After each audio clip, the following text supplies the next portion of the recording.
പ്രിയമുള്ളവരെ, എല്ലാവർക്കും നമസ്കാരം. ഇന്ന് നമുക്ക് കെ അബ്ബാസിൻ്റെ ദോ ബൂന്ത് പാനിയിലൂടെ ഒന്ന് സഞ്ചരിച്ച് നോക്കാം. കാരണം അതൊരു കഥയാണ്, അതിലൊരുപാട് തത്വങ്ങളുണ്ട്.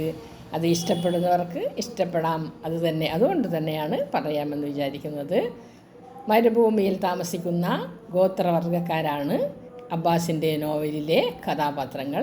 മരുഭൂമി എന്ന് പറയുന്നത് നമുക്കെല്ലാം അറിയാം, വെള്ളം കിട്ടാൻ ഒരുപാട് ബുദ്ധിമുട്ടുള്ള സ്ഥലമാണ്. അതുകൊണ്ട് തന്നെ അവിടെ താമസിക്കുന്നവർക്ക് ജീവിതം വളരെ ദുഷ്കരം തന്നെയാണ്. അവർ ഓരോ ഗോത്രങ്ങളായി തിരിഞ്ഞാണ് അവിടെ താമസിക്കുന്നത്. ഓരോ ഗോത്രത്തിനും ഒരു തലവനുണ്ടാവും. ആ തലവൻ്റെ ഭാര്യയുമാണ് അവരുടെ ആ ഗോത്രത്തിലുള്ള എല്ലാ ആളുകളുടെയും കാര്യങ്ങൾ നിയന്ത്രിക്കുന്നതും പരിഗണിക്കുന്നതും ഒക്കെ. ഒരു ഗോത്രത്തിൽ ഏകദേശം ഒരു 10 കുടുംബക്കാരെങ്കിലും ഉണ്ടായിരിക്കും. അങ്ങനെ പല പല ഗോത്രങ്ങളായിട്ടാണ് അവിടെ താമസിക്കുന്നത്. ഒരുപാട് ആളുകളൊന്നും അവിടെയില്ല. അവരുടെ പ്രധാന ജീവിതമാർഗം എന്ന് പറയുന്നത് മുള കൊണ്ടുള്ള ഉൽപ്പന്നങ്ങൾ ഉണ്ടാക്കി വിൽക്കുകയാണ്. മുള ഉൽപ്പന്നങ്ങളുമാണ് അവരുടെ ഉപജീവന മാർഗം. എല്ലാവരും സമൃദ്ധിയായി ഐശ്വര്യമായി ജീവിക്കണം എന്ന് ആഗ്രഹിക്കുന്നവർ മാത്രമാണ് അവിടെ ഉണ്ടായിരുന്നത്. കാരണം ഗോത്രത്തലവൻ്റെ നിയന്ത്രണത്തിന് കീഴിലാണ് എല്ലാവരും താമസിക്കുന്നത്. ഗോത്രത്തലവൻ എന്താണോ കൽപ്പിക്കുന്നത് അതനുസരിക്കണം. അനുസരിക്കാത്തവരെ ഗോത്രത്തലവൻ എന്ത് ശിക്ഷ കൊടുത്തും അവരെ കൊല്ലാൻ വരെ അധികാരം ഗോത്രത്തലവനുണ്ട്.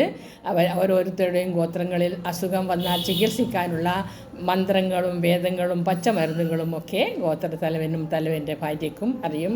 അപ്പോൾ അവിടെയുള്ള ആളുകളെല്ലാം ജീവിക്കുന്നത് ഒരാൾ എല്ലാവർക്കും വേണ്ടി, എല്ലാവരും ഒരാൾക്ക് വേണ്ടി എന്ന ഒരു തത്വമാണ്. അതായത് each for all and all for each. സ്നേഹത്തോടെ, ഐക്യത്തോടെ, സമൃദ്ധിയോടെ, ഉള്ളതുകൊണ്ട് സംതൃപ്തിയായി സമൃദ്ധിയോടെ ഓരോരുത്തർക്കും ഓരോരുത്തരുടെ ആവശ്യങ്ങൾ അനുസരിച്ച് ഗോത്രത്തലവനെല്ലാം ചെയ്യാറുമുണ്ട്. അവരുടേതായ എല്ലാ കാര്യങ്ങളിലും അയാൾ പങ്കെടുക്കാറുമുണ്ട്. അങ്ങനെ വളരെ ഐക്യത്തോടെ സ്നേഹത്തോടെ തന്നെയാണ് താമസിക്കുന്നത്. അവിടെയുള്ളവരെല്ലാം പെൺകുട്ടികൾക്ക് പ്രാധാന്യം നൽകിയിരുന്നു. പെൺകുട്ടികൾ പ്രായമായി കഴിയുമ്പോൾ അവർക്ക് വളരെ അച്ചടക്കമുള്ള വസ്ത്രങ്ങൾ ധരിച്ച് തന്നെ ജീവിക്കണമെന്നും അങ്ങനെ പുരുഷന്മാരുമായി അധികം സഹകരിക്കരുതെന്നും അങ്ങനെ ഓരോ നിയമങ്ങൾ ഗോത്രത്തലവൻ ഉണ്ടാക്കിയിട്ടുണ്ടായിരുന്നു. കാരണം വഴിപിഴച്ചു പോയാൽ ഗോത്രത്തലവൻ എന്ത് ശിക്ഷയാണ് നൽകുന്നതെന്ന് ആർക്കും പറയാൻ പറ്റുകയില്ല.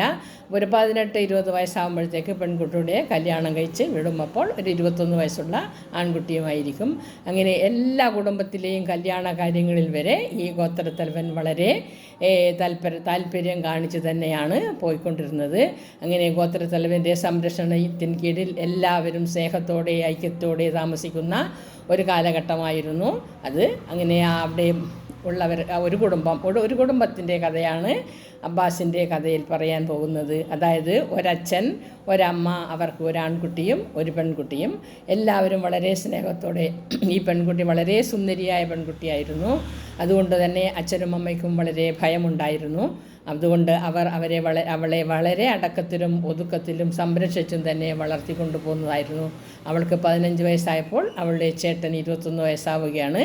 അങ്ങനെ ആ ചേട്ടനെ കല്യാണം ചേട്ടൻ ഒരു പെൺകുട്ടിയെ കാണുകയും വീട്ടുകാരുടെയും ഗോത്രത്തലവൻ്റെയും സഹായത്തോടു കൂടിയും എല്ലാവരുടെയും ഇഷ്ടത്തോടു കൂടിയും ആ കല്യാണം തീരുമാനിച്ചുറപ്പിക്കുകയും ചെയ്തു.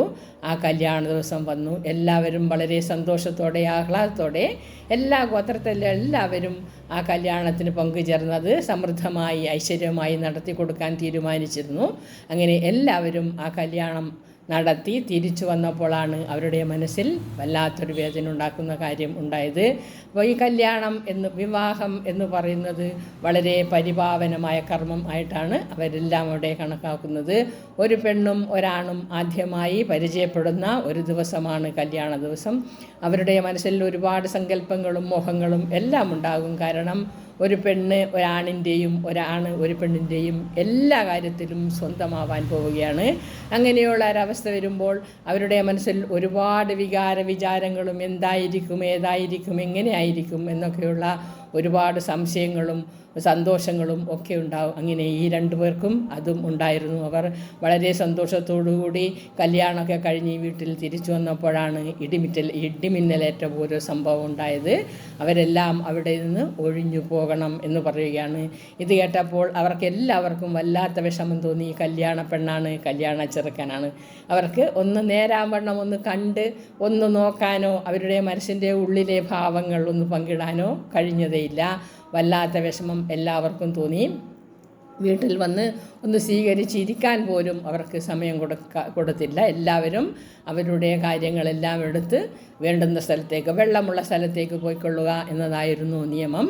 എല്ലാവരും അത് പാലിക്കാൻ തുടങ്ങുമ്പോൾ ഈ കല്യാണ പെണ്ണും ചെറുക്കനും വളരെ വിഷമത്തോടുകൂടി അവരുടെ മനസ്സിൽ വല്ലാത്ത ദുഃഖമുണ്ടായിരുന്നു. കാരണം എല്ലാവർക്കും അറിയാം ആ കല്യാണത്തിൻ്റെ ഒരു പ്രാധാന്യം. നമ്മൾ ഒരു പാട്ട് എല്ലാവർക്കും പ്രതീക്ഷയോടെ കാത്തു നിൽക്കുന്ന ഒരു നിമിഷമാണ് ഇത്. കല്യാണ ദിവസം ഒരു പെണ്ണും ചെറുക്കനും ഒരുമിച്ചിരിക്കുക, ഒരുമിച്ചാവുക എന്നുള്ള ഒരവസ്ഥ. നമ്മൾ പണ്ടൊരു പാട്ട് കേട്ടിട്ടില്ലേ, ഹം തും ഏക് കമരേ മേ ബന്ദ് ഹോ ബാഹർ സേ കോയി അന്തർ ന ജാ സക്താ, अंदर से कोई बाहर न आ सकता, सोचा तो तुम ऐसा होता क्या हुआ, हम तुम एक कमरे में बंद हो. നല്ല പാട്ടല്ലേ? സത്യത്തിൽ പാടണം എല്ലാവരും. അവരുടെ മനസ്സിൽ തോന്നുന്ന പാട്ടുകൾ എപ്പോഴാണോ തോന്നുന്നത് അപ്പോൾ പാടണം. മനസ്സിന് നല്ല സന്തോഷം ഉണ്ടാവും. ഏത് പാട്ടായാലും നമ്മുടെ മനസ്സിൽ ഉണ്ടാകുമ്പോൾ അതിന് ആരുടെയും സഹായമോ ഒന്നും വേണ്ട. നമുക്ക് നമ്മുടെ മനസ്സിലേക്ക് നല്ല കാര്യങ്ങൾ ഇട്ട് കൊടുക്കാൻ എല്ലാവർക്കും പാടാൻ പറ്റും. പാടി സന്തോഷിക്കുമ്പോൾ നമ്മുടെ മനസ്സ് എവിടെയൊക്കെയോ എത്തും. നമുക്കും മനസ്സിൽ ആ ഒരു ഭാവനയൊക്കെ ഉണ്ടാകും എന്ന് നമുക്കറിഞ്ഞൂടെ? അതുകൊണ്ട് എല്ലാവരും പാടണം. അങ്ങനെ ഇവർ രണ്ടുപേരും അവർ ഒരു മുറിയിലായി ആവും എന്ന ആഗ്രഹത്തിൽ വന്നവരായിരുന്നു. പക്ഷേ അവർക്ക് അതിന് പറ്റിയില്ല. അവർക്ക് എല്ലാവരുടെയും കൂടെ അനുസരിച്ച് അവർക്കും പോകേണ്ടി വന്നു. ബാക്കി കാര്യം ഞാൻ പിന്നീട് പറയാം. നന്ദി, നമസ്കാരം.